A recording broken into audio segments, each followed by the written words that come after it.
Welcome back, Dylan, to the Wandering Monster podcast. Now on iTunes and Google Play and I think Spotify. We made it. We're everywhere. We're everywhere. And there's a website where you can do what I do, like a troglodyte, and just click the play button and listen to it on your browser. Hey man, whatever works, right? Yeah. That's why you got to put it everywhere. That's why you have to put it everywhere. That's why you got to print it out on posters. Get the transcripts printed out on flashcards so you can memorize it. Just hand them out. Go to meet and greets. Give them to people. Hey, Dylan. What are we doing? We're gonna roll monsters in the monster manual, and we're gonna talk about them. All right. You got the dice. I do have the dice. Let's try it. What do we got? We got 80. We got 280. Exactly. On the money. Ooh. 280. Sphinxes. We already had that. Roll it again. That we had a repeat already. Let's just do another 20 minutes of Sphinxes. Oh, man. 130. I don't even know what this is. An Empyrean. Oh, it's Hercules. It's Hercules. Yeah. That could be fun. Well, I mean... it's just like a Hercules type dude. It's like the child of a god. CR23. Like if you thought oh my God. it's Hercules from Legend. You have to fight Hercules. But he's huge. He's a titan. You know that picture of like how some people thought this one place in ancient Greece looked, where there's like the giant statue towering over like a bay. Yeah, like you have to go through his legs to get in. Yeah, I think that might be where this is coming from. Sounds about right. Celestial children of the gods of the upper planes, universally beautiful, statuesque, and self-assured. I don't know. This guy's look that good. Like he's in great shape, no lie, but no. I think this guy would probably get in trouble if he just stood over a bay and people had to sail underneath him. Oh yeah. He's wearing a little bit of a what is that called? But it's like basically a kilt, like a Greek kilt. Yeah, it's a Greek kilt. There's the name for it.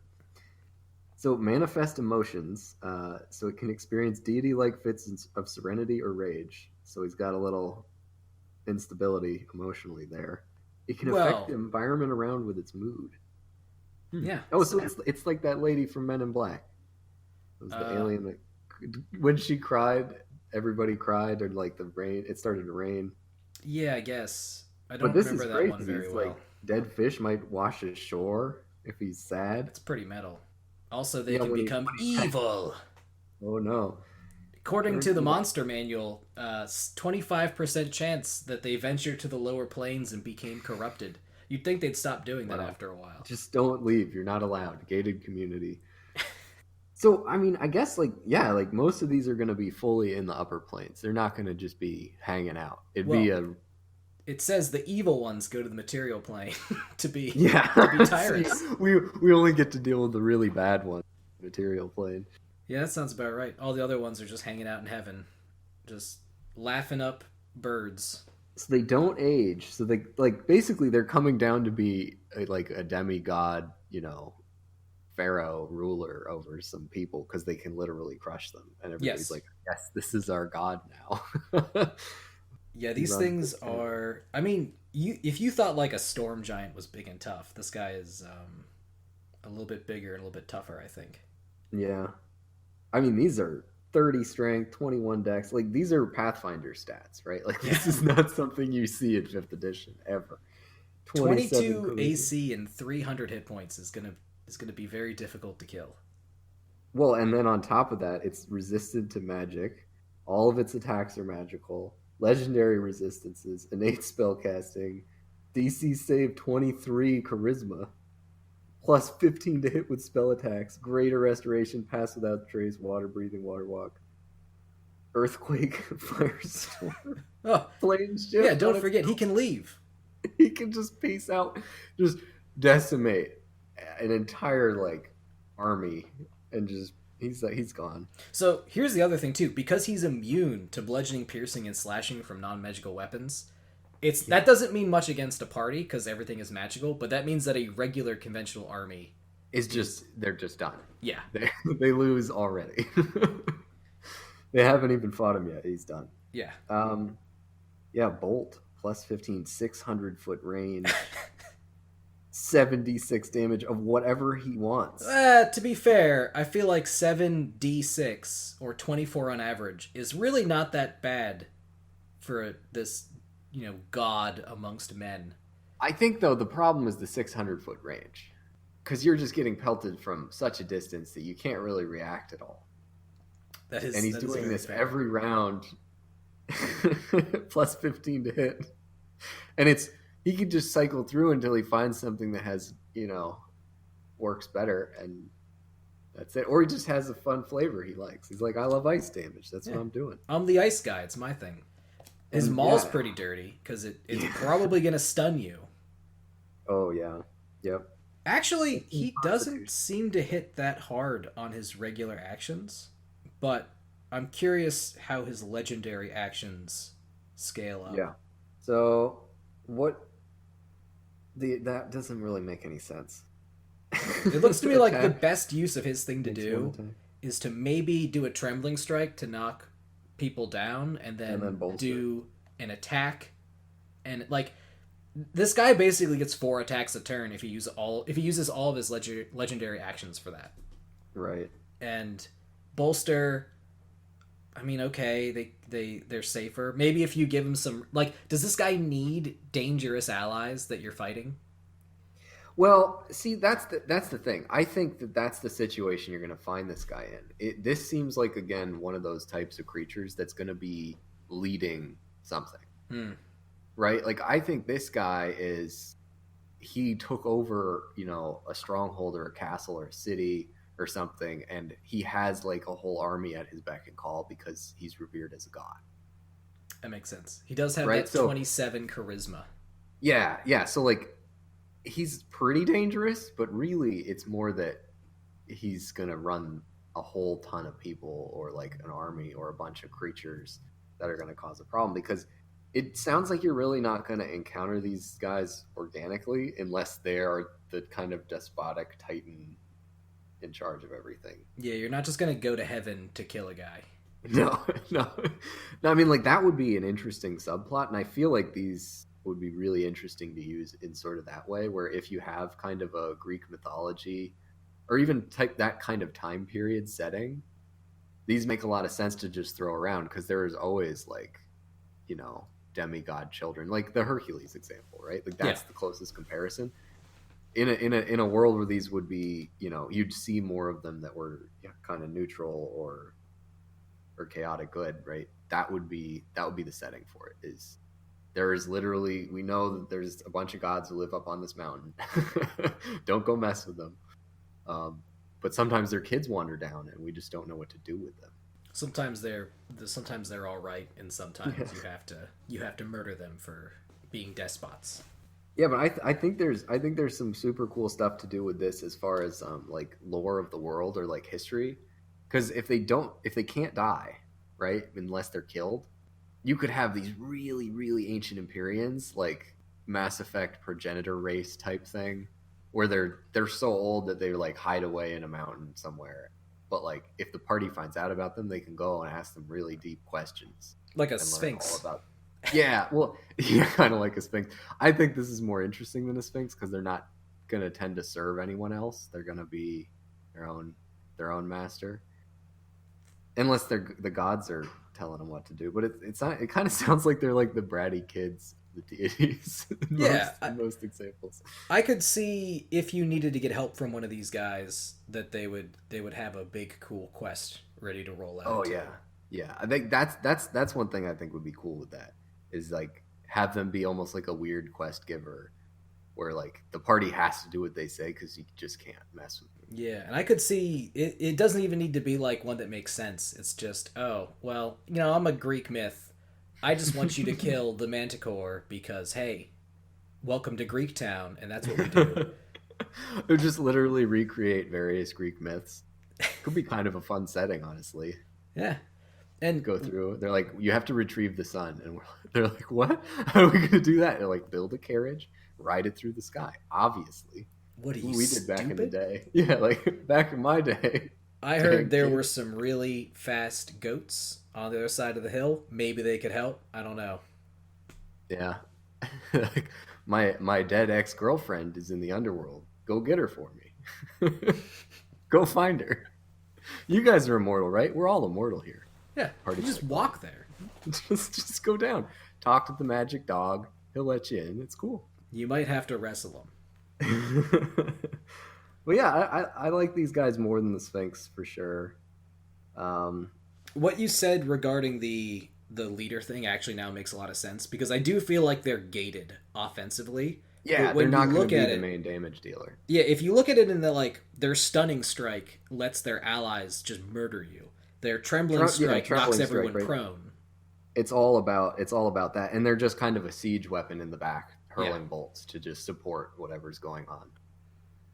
Yeah. Yeah, These guys and are... even a lot of their spells are not really, it's like AOE and then sort of helping himself out, just protection and escape.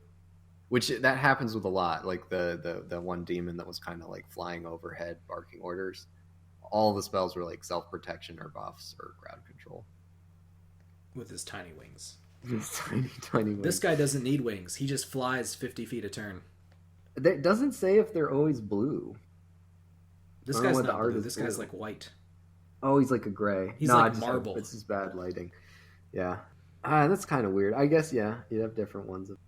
You could probably change the color based on whatever damage they want, Or this like glowing golden god radiant damage. Empyrean. He's just blinding and shining. what do you want? You want to roll another one? Yeah, let's do another one. That one, I mean, it's cool, but it's not really like. Okay, we're going to talk about Hercules for 20 minutes. Keep going with that.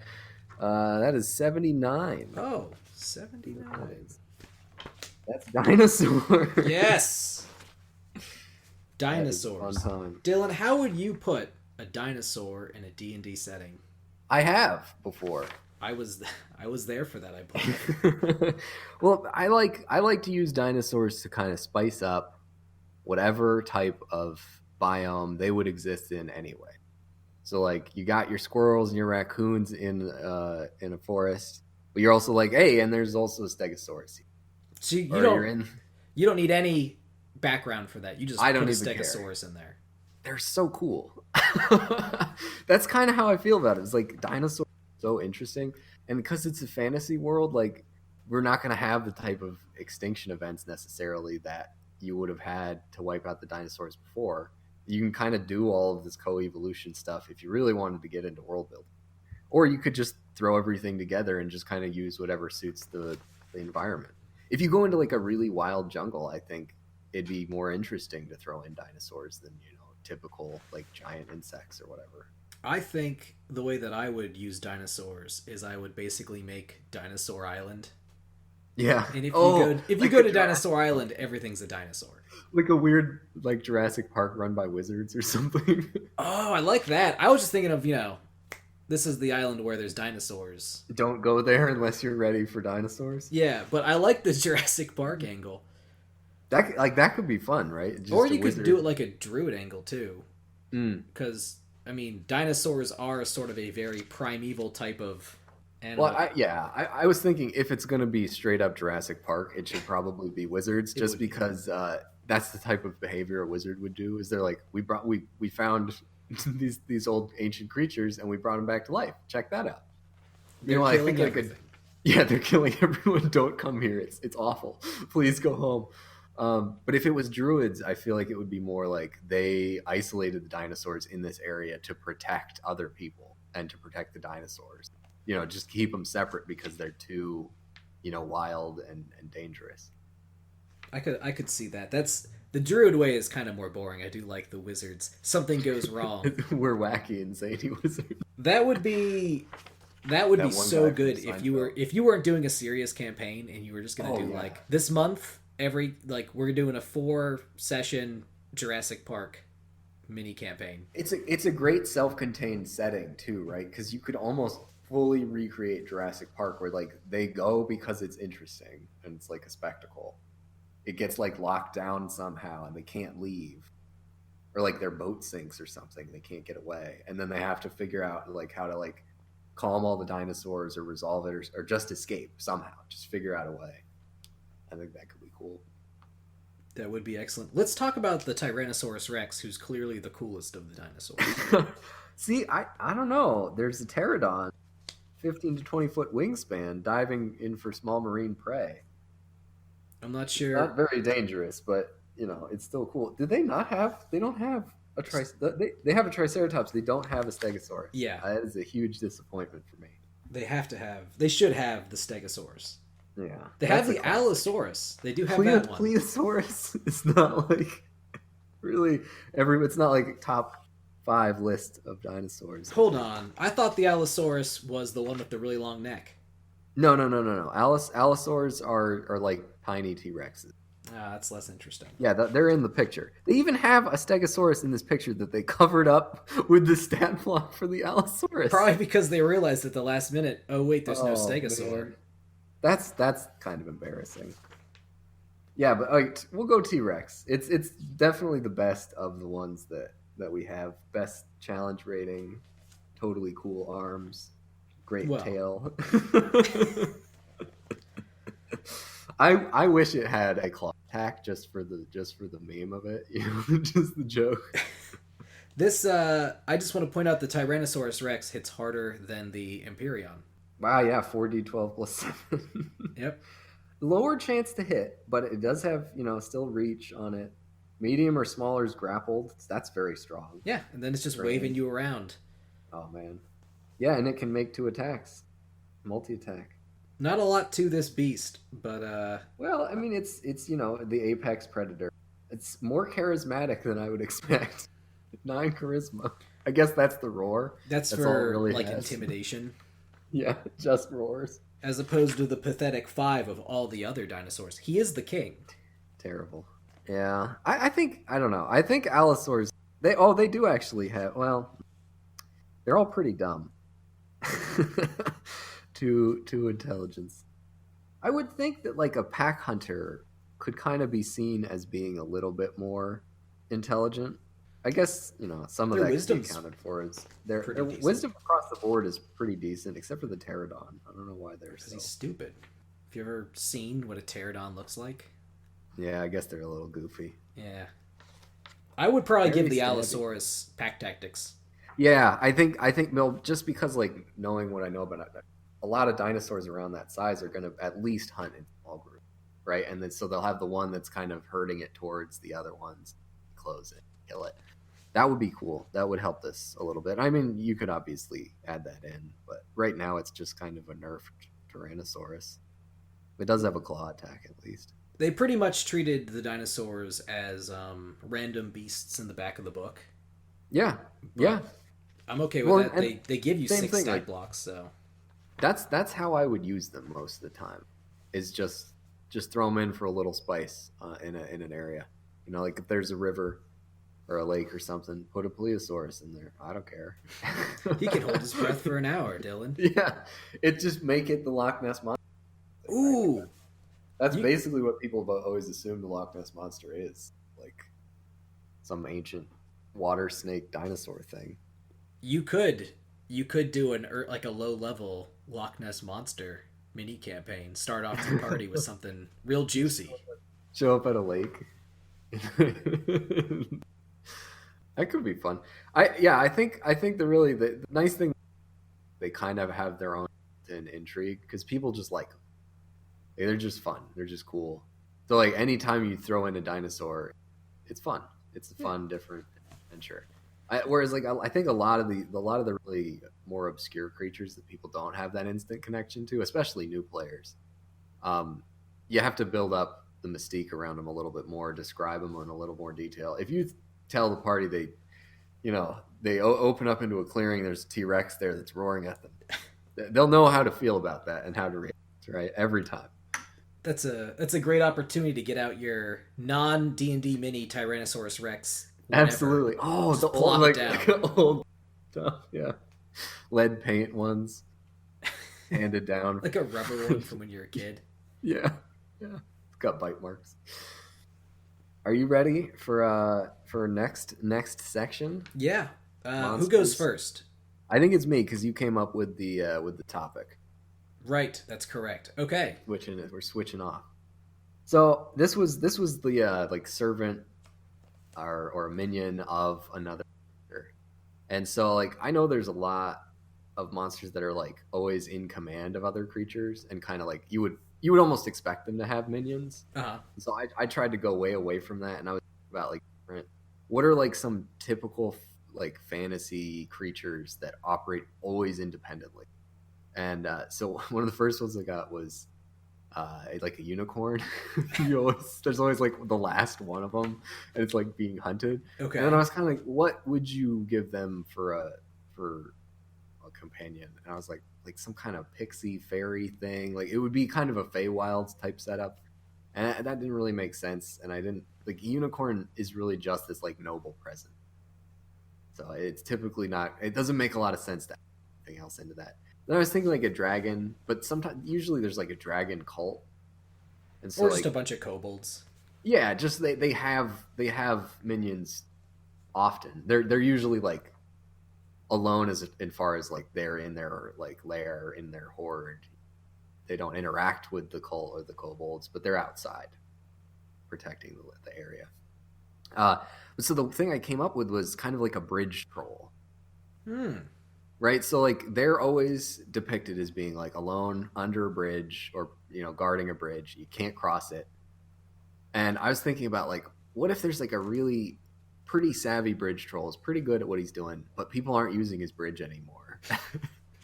And he has to come up with a way to like get people to use his bridge. And like I was kind of inspired a little bit by the mushroom men from our last one. Uh-huh. I was thinking like maybe funguses, but like a troll under a bridge, it's gonna be like mossy stone bridge. So little moss creatures, like these little moss men, that they basically go in and into town or whatever, and like whisper stuff and like be like, "Ooh, you got to go over here. You got to do this." That They're like, works.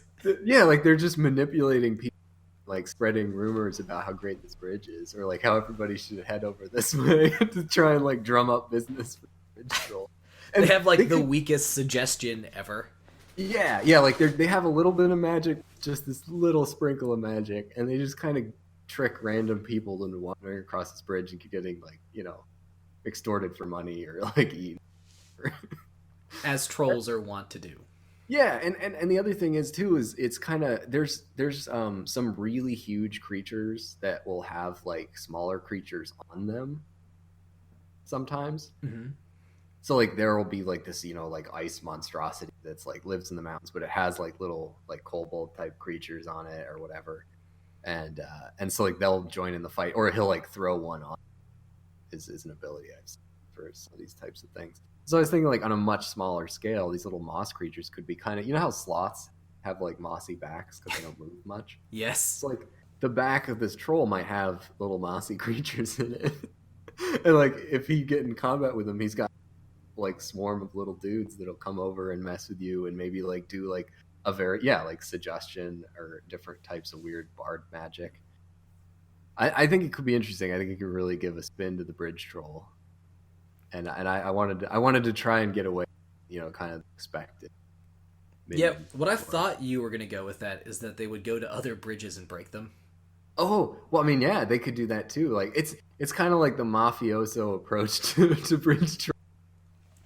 Knock out all the other bridges, and I think that's even better than the suggestion. Well, the Just knock out suggestion's other bridges. pretty good. But you could have these guys knocking out bridges and then just making nice roads to the bridge that the trolls Yeah, like. like really cleaning up the path so it's very appealing to go to this bridge in particular. Planting flowers on the side of the road, And They then it's really a get troll. that curb appeal. Yeah, and then it's just this awful troll sitting there, ready to take you for all you got. I mean, it kind of sets up like a good town quest too, like a little short adventure type thing. This weird bridge troll that has, he's got an advantage over all bridge trolls. We've never encountered this before. What do we do? I Set him like on I fire. like the idea of a really selfish town is like, hey, can you go kill the troll? And you guys are like, oh, is he extorting you? Is he killing people? And they say, well, we really like his bridge, and the other one kind of sucks. Go kill the other troll. Not this one. He's our friend. Well, no, not like the crappy one doesn't even have a troll. It's just a bumpy path, Oh, and it kind of goes down by the swamp. Whereas that guy, he's got a nice bridge, and we want to be able to use it to get to the other town. yeah. And then if you get in good with the Mossmen, maybe you keep them around. Once the troll is dead, they don't care anymore. They're just doing like local maintenance.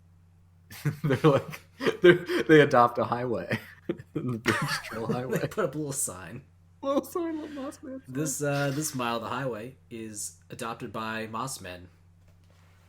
Yeah, so that's kind of my goofy little minion servant thing. I don't think they'd be strong in combat, but I like the idea of them having like very magic and much like they're more like the social manipulation around. You could always just make them, in addition to terrible combat, maybe when they die, they explode with a puff of ash, and then they poison you. So they're just around and they're annoying. Ooh, and then spores. if you kill them, That definitely goes back to the mushroom men thing, right? Their weird spores. what would you do to make a troll from D&D a bridge troll? How would you update them? Well, I mean, I haven't studied the fifth edition. Most of my stuff is from, and I assume someday we'll get to it. 291 in the book. I mean, that looks that looks kind of where I'm at. I'd probably make him fatter. I always imagine. Yeah, trolls well, I being think for a fat. bridge troll, right? Like, because this guy looks like he's getting some cardio and running Yeah. around. But yeah, Play definitely. soccer. Yeah, this is he's at the World Cup. This troll, but I've always liked regeneration for trolls and the weakness to fire, which I don't think is actually. Oh yeah, this is. Oh no, it just stops the regeneration. But like they speak giant. I think a bridge troll would have to speak common or like some other more humanoid languages. Absolutely. I think you kind of want them to be slower, right? And maybe there's a reason they're posted up under a bridge or on a bridge. As far as the bite, the claw, I think that's fine. I think though that I think they got to be slower and fatter and maybe a little smarter as well.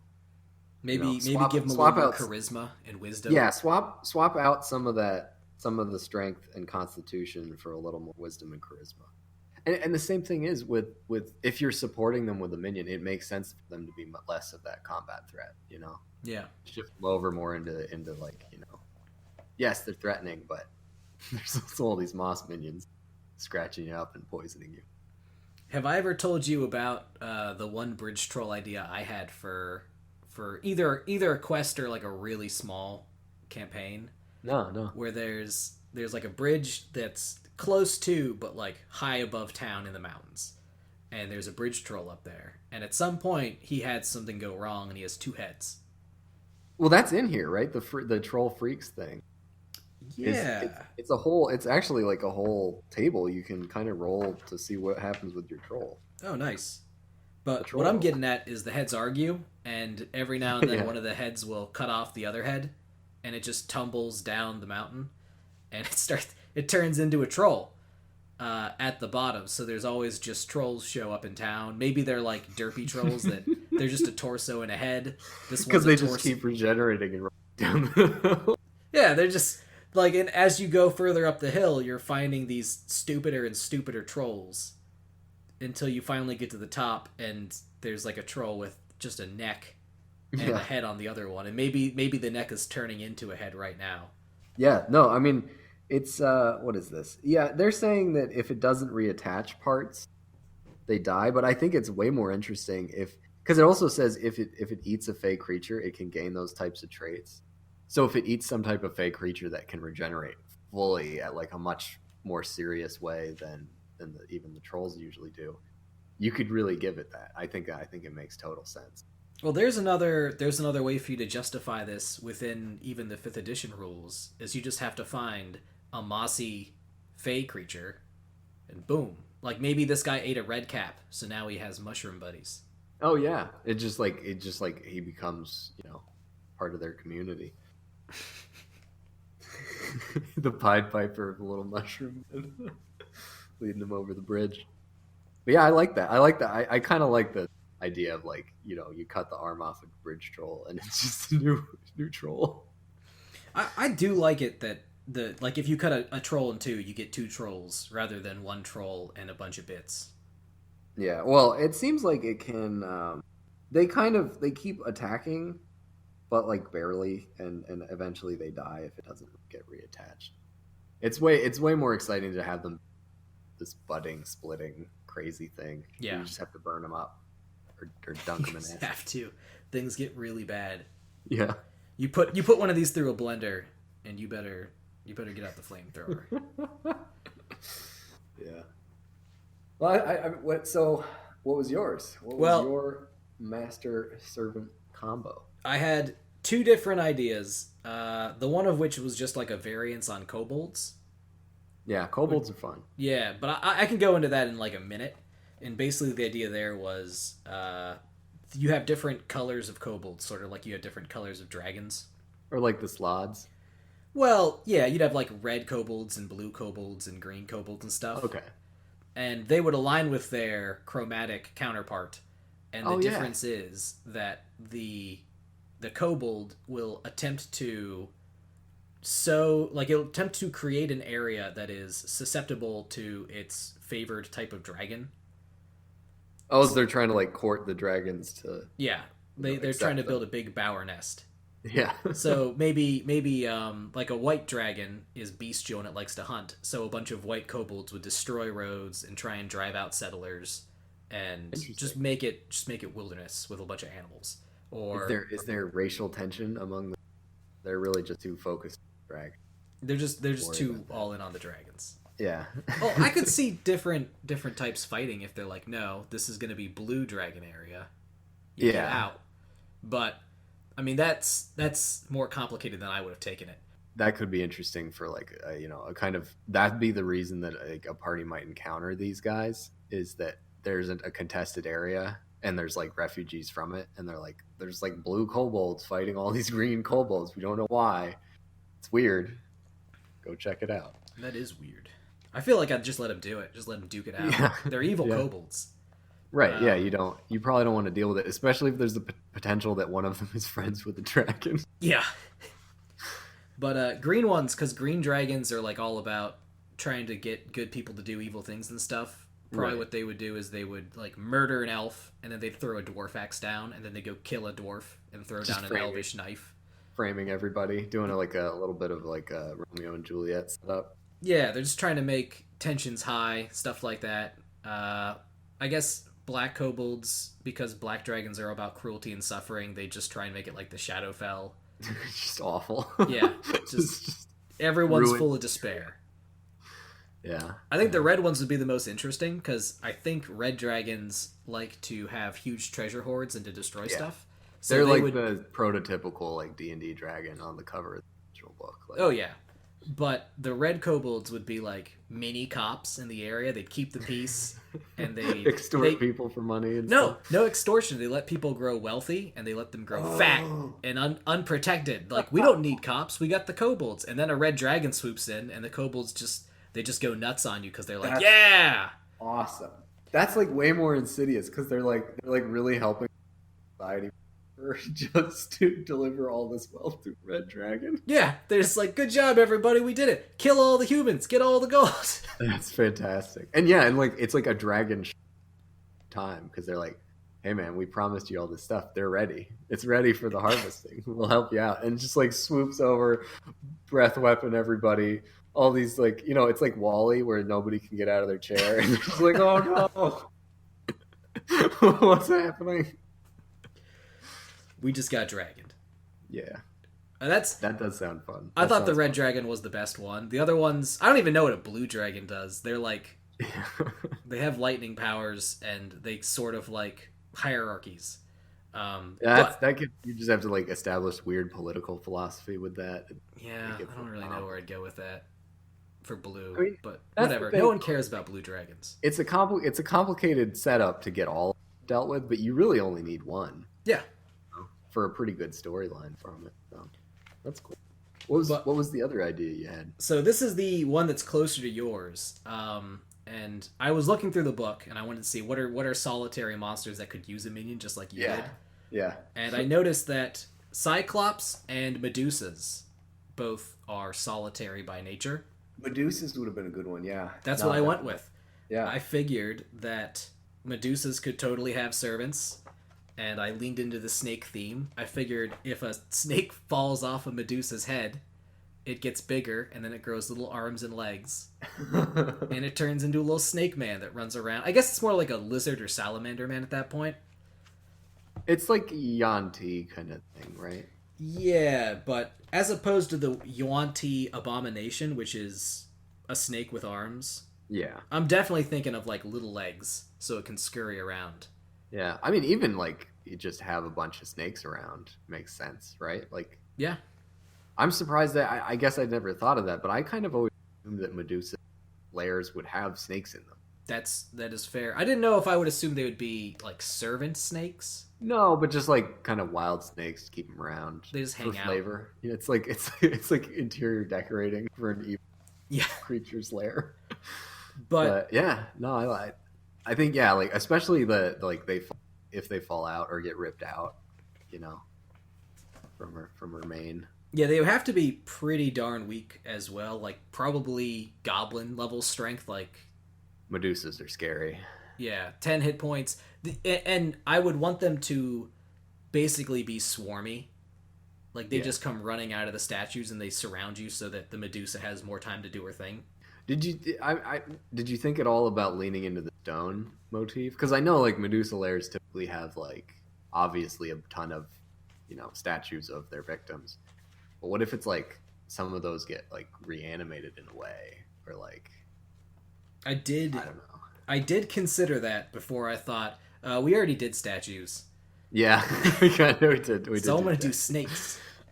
Yeah, no, I actually, yeah, and I prefer snake. I like it's kind of because it makes sense that they're actually like more willing to serve the Medusa, whereas like I feel like it would just be like a magical slave to do the statue thing. Yeah, and I would envision for the snakes that they would probably be squalid little dirty creatures, but Yeah, they're obedient enough that they stay out of the Medusa's, I don't know, nice area.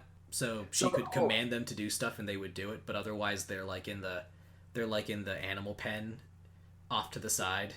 the thing I like about that too is that they can serve kind of as an even earlier reminder, Eric too, right? Like obviously the statues is the big thing, but that typically is when it's too late. Yeah, Basically. once you see statues, you basically You're have to yell, "I look down at the ground and close my eyes," or you're getting surprise attacked. Just cast fireball in every direction. Just hope for the best.